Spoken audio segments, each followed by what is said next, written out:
Hi everybody, it's the Mobile Home Mama, also known as Christina. I'm standing outside another customer creation. This one's going to our friend Taylor's house, a little windy. And I got some comments in my other videos that you want me to do a wider pan of the house. So here you have it. This is a 14 by 52. We call this home the Maynard. 2-bedroom, 1 bath. As you can see, we are rocking and rolling here in Topeka, Indiana. And coming in the front door, we're gonna come into a wide open living space. And Brittany has convinced me that you guys may wanna see me for this year. So we're gonna pass off, hi Brittany. Hello. Pass off the camera. All right, everybody, hi, it's the Mobile Home Mama. Great to see you guys this season.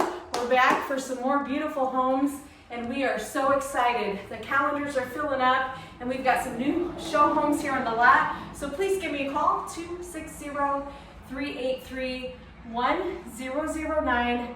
Come see me. I'll give you a personal factory tour, show you step-by-step how the homes are made, and then we'll climb in and out of some of these beautiful homes. But for today, this is our friend Taylor. This is a customer creation, a 14 by 52.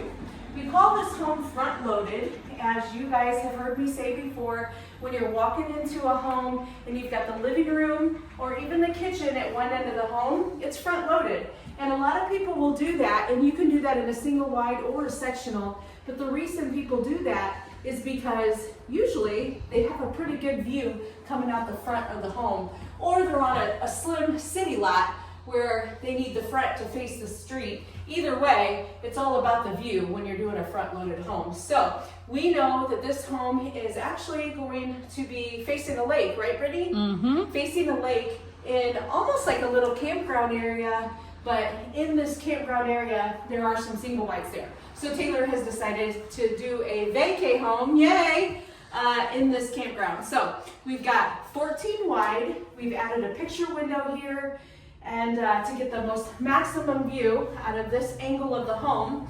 We've got some nice new colors in here, a Casper Cashmere on the wall. This is a VOG wall, and then also Aluma marble. This is our new replacement for the drama marble last year. I guess we're taking some of the drama out of the home buying process. So we've changed to an Aluma marble. Now the difference in this countertop, not the material, it's still Formica, but the difference is going to be the veins have gotten a lot less frequent here. So more marble, less brown, and a nice clean, crisp look. Also something else that I think is really important to talk about. Last year we had a standard cabinet, which was a dark Timberwolf wrapped cabinet. This year, we've changed to an urban oak color. So we've lightened everything up, took the drama out of everything, made a nice, calm environment for people to be living in and building their homes. So you'll see the colors are nice and warm and calm. Yay for that. What else do we have going on? Laminate backsplash. We've got a standard trim, microwave over the range, and the other appliances are standard, which is great. This is just a vacay place, but let's talk about this. Shelf over the refrigerator. To all my loyal fans who are always watching, this is important to know, because when you come to meet with me and we design your home, I'm going to ask you, do you want to change this to an overhead shelf, overhead cabinet? Cabinet means doors that open, right? So in place of a shelf, you could always add a cabinet up there. Just gives you more storage. But I'll tell you, about 25% of the people that I design homes for are too short to reach up there. So they always opt out of that if they're short. Unless they have a tall spouse. Then they look at the spouse and say, you can get it for me. So 30 by 36 window here. This is supposed to be a little dining nook.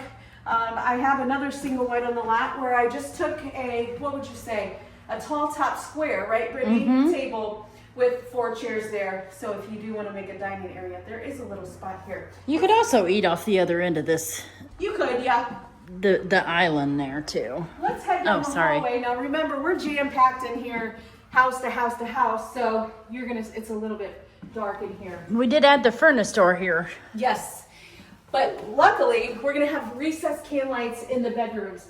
And here we come to bedroom number 2. We did a little bit of customization in here, and we did a stretch. This is actually one of Xavier's creations.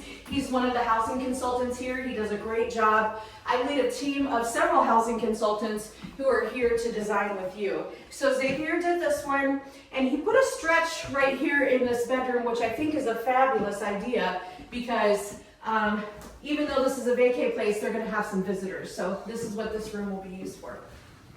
All right, keep heading down the hallway. Let's notice we did an optional reverse aisle. So we've got both doors on the side, and I've talked about this before. That's when you've got neighbors close to close, and you don't want to look at both sides, you know, so you put both the doors on the side that you would rather be entering in and out of. That's what they did here. Washer and dryer area. We're always going to have a main water shutoff on the inside, always right there by that washer. 2 bedroom, 1 bath. And what I love about this bath is there's a slight separation in here when you're walking towards the shower area. So you've got your shower and your commode. By the way, she did the right thing putting the window over the shower. That's a must, I believe. And here's the separation I'm talking about. This little half wall here, just to give you a little bit of privacy, and then an extended vanity with a 3-bulb light strip up there. All right, one more customization to talk about, and that's right here in the primary bedroom. We did another stretch here, so 2 foot here, 2 foot in bedroom 2. Also enlarged this window to let more light in, and we've got a walk-through closet. So in one room, door, and out the other for the walk-through closet. She has added a water softener loop in here to put her water softener in. One last thing to talk about before we wrap this up for today, and it's great to see you guys. We did a wire brace switch because you're probably wondering why are there recessed lights everywhere else except for here. That's because there's a wire brace switch under there. So we do offer a ceiling fan, which are pretty cool this year. They're like industrial looking. But in case you want to add your own style of ceiling fan, let us do the wiring and the bracing so that you can choose your own style. So there you have it, folks. We've got a 2-bed, 1 bath. I can walk backwards also. We call this home the Maynard. This is a customer creation. Taylor, I just want to thank you from the bottom of my heart for trusting your home to Champion Homes, and we'll see you guys soon.